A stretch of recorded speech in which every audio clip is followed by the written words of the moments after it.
Hey class, today we're going to look at factoring trinomials with a leading coefficient that's larger than just 1. So for an example, it would look something like this. The number in front of x squared is bigger than 1.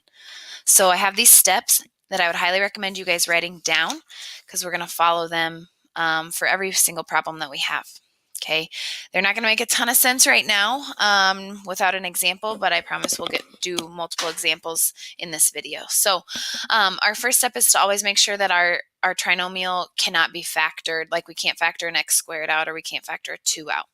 Okay, once we get down to the most simplified form, for the time being, we move on to step 2, and we're going to take our leading coefficient and multiply it by our constant. So leading coefficient's that number in front of the x squared times the constant. Once we have that number, step 3 says list the factors of that product. Okay. Step 4 says we're going to choose the factor pair that's going to add to that middle term. So that ax squared plus bx plus c, we have to add to that b. Okay.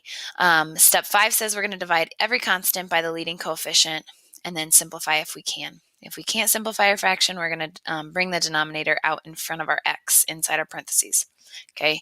Like I said, going to make a lot more sense when we do this example. So if we look at this example, we cannot factor. Step 1 says, can you factor anything out? Well, we can't take anything out of a 2, 7, or a 5. So we move on to step 2 that says multiply your leading coefficient and your constant. So 2 times 5 gives me 10. Step 3 says list my factor pairs. So 1 and 10, 2 and 5. So I'm going to start my parentheses just like usual. But now step 4 says to choose a factor pair that adds to be that middle term. So 2 and 5 add to be 7. So I plug those in. And then step 5 says divide by that leading coefficient. So our leading coefficient was 2, so I have to divide both of my constants by 2. And then it says simplify. Well, 2 divided by 2 we know simplifies to 1. However, 5 over 2 does not simplify. So my first parenthesis turns out to be x plus 1.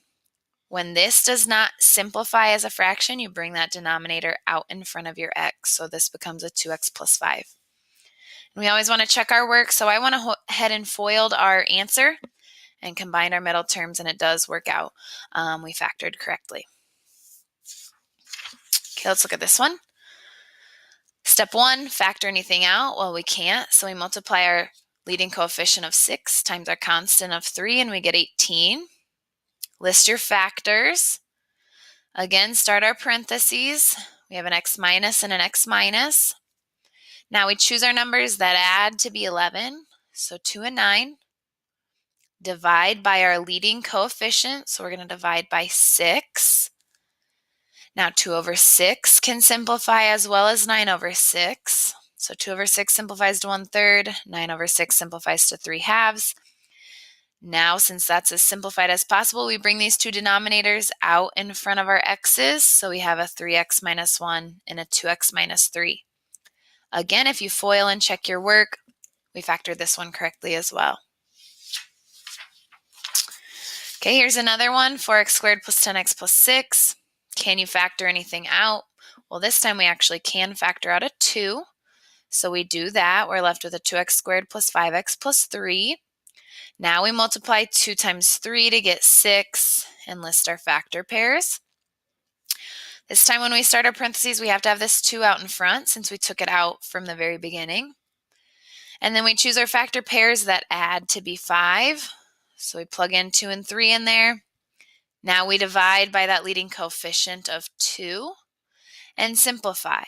So I have my 2 that stays along the entire problem. 2 divided by 2 simplifies to 1.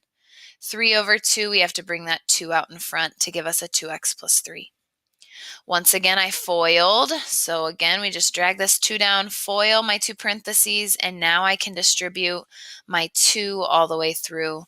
We do get 4x squared plus 10x plus 6, which is what we started with.